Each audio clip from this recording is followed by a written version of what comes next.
Hello दोस्तों, आपका स्वागत है आज की वीडियो में आज का हमारा पहला क्वेश्चन है, सिख धर्म को निम्नलिखित में से किस शताब्दी में स्थापित किया गया था।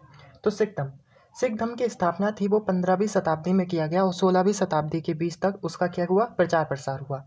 इसकी स्थापना जो थी वो किसने की थी, वो की थी सिख धर्म के पहले गुरु नानक देव जी ने। ठीक है, इनका जन्म 15 अप्रैल 1469 को हुआ था और इनका स्वर्गवास जो था 22 सितंबर 1539 को हुआ। ठीक है, सिख धर्म की स्थापना पंजाब क्षेत्र में हुई थी। पंजाब के क्षेत्रों में सबसे पहले इसका प्रचार प्रसार हुआ। आज भी सबसे ज़्यादा उसका प्रभुत्व आप देखेंगे तो किस पे जगह पे देखेगा, पंजाब के क्षेत्र में देखेगा।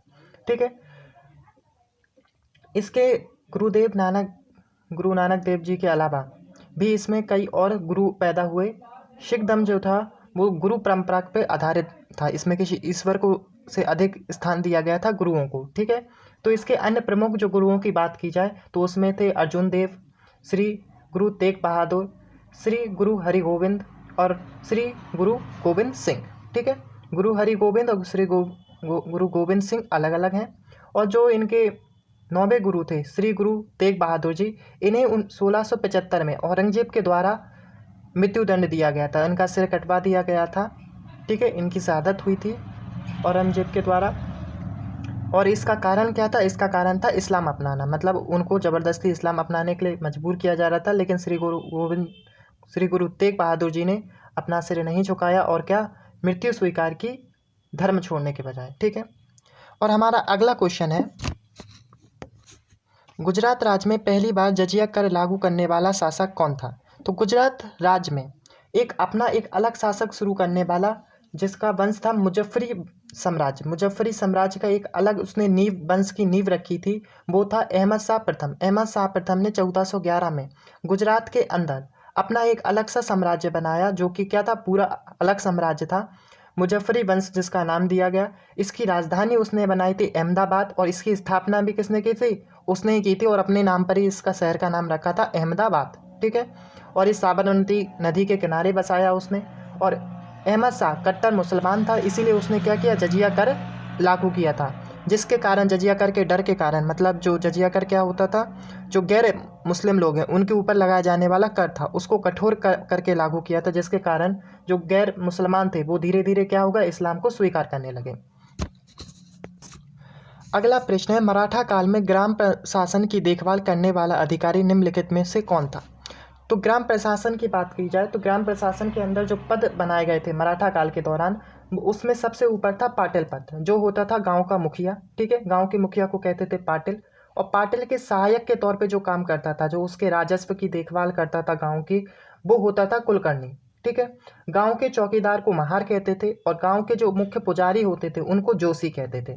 ठीक है, आज के वक्त में भी आप इनकी कास्ट के तौर पर इनको देखेंगे, कई लोगों का नाम के लास्ट में महाराष्ट्र में पाटिल होता है, कुलकर्णी होता है, जोशी होता है। तो उस टाइम में उनके क्या काम होते थे उसको हम पता लगा सकते हैं। ठीक है, अगला क्वेश्चन दिया गया है, किस मुगल शासक के शासनकाल में जजिया कर को पुनः लगाया गया।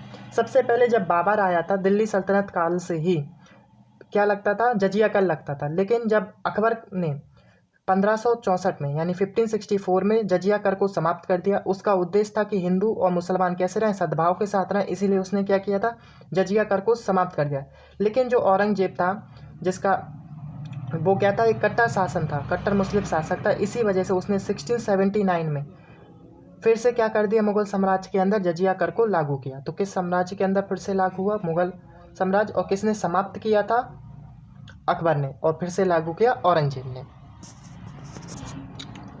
अगला प्रश्न दिया गया है, फैजी किसके दरबार में रहते थे।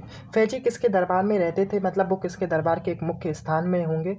तो फैजी एक फारसी कवि और विद्वान थे। ठीक है, कवि के तौर पर उनको कहाँ पे स्थापित किया गया था, मलिक उस सुवारा यानी राज कवि के तौर पे अकबर के दरबार में उन्हें स्थान दिया गया था और वो अकबर के प्रसिद्ध नवरत्नों में से एक थे। ठीक है, यह अकबर के बेटों के गुरु भी थे, मतलब जितने भी अकबर के बेटे रहे सलीम जैसे, उनके गुरु थे। ये अब्दुल फजल, वो भी कौन थे, अकबर के नवरत्नों में से एक थे, उनके बड़े भाई हैं फैजी। ठीक है, और इन्होंने जो अकबर के काल में कई संस्कृत धर्म ग्रंथ, हिंदू धर्म ग्रंथ, पंचतंत्र, रामायण, महाभारत का जो अनुवाद कराया, उसमें एक महत्वपूर्ण भूमिका भी निभाई थी। अगला प्रश्न दिया गया है नवरोज फारसी नववर्ष जो कि होता है, मुगलों ने नवरोज का त्यौहार किससे लिया था। ठीक है, तो जो मुगल थे वो उनका जो इतिहास था किससे जुड़ा हुआ था, फारसी से जुड़ा हुआ था, फारस के लोगों से जुड़ा हुआ था। और फारस में कौन सा धर्म स्थापित था, पारसी धर्म।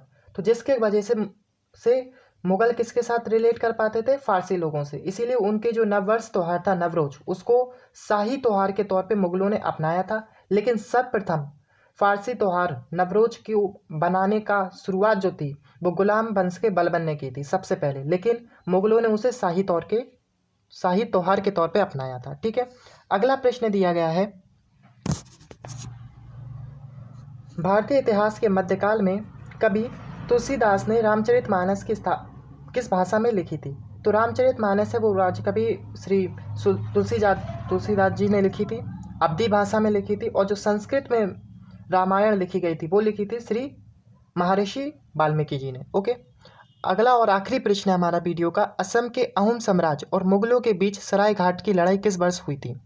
तो सराय घाट की जो लड़ाई थी वो मुगल और अहोम वंश के बीच हुई थी। अहोम साम्राज्य जो है वो असम में स्थापित है और मुगल साम्राज्य वो बाकी हमारे पूरे नॉर्थ इंडिया में था। ओके, उसकी जो लड़ाई थी वो सराय घाट में हुई, जो कि आज के वक्त गुवाहाटी में है। 1671 में हुई थी, ब्रह्मपुत्र नदी के किनारे। और जो मुगल साम्राज्य था उस वक्त, मुगल सम्राट जो था वो था औरंगजेब, और उसके सामने खड़े हुए थे लचित बोरफुकन अगर सही नाम हो, ठीक है, थोड़ा नाम इधर उधर हो सकता है। तो लचित बोरफुकन जो अहोम साम्राज्य थे, और उदयदित्य सिंह, ये भी क्या थे, प्रमुख लोग थे। कौन किसके, अहोम साम्राज्य के, जो कि मुगलों के विरुद्ध लड़ रहे थे। और इस लड़ाई में अहोम साम्राज्य ने मुगलों को बुरी तरीके से हरा दिया था, जो कि आज भी इतिहास में दर्ज है।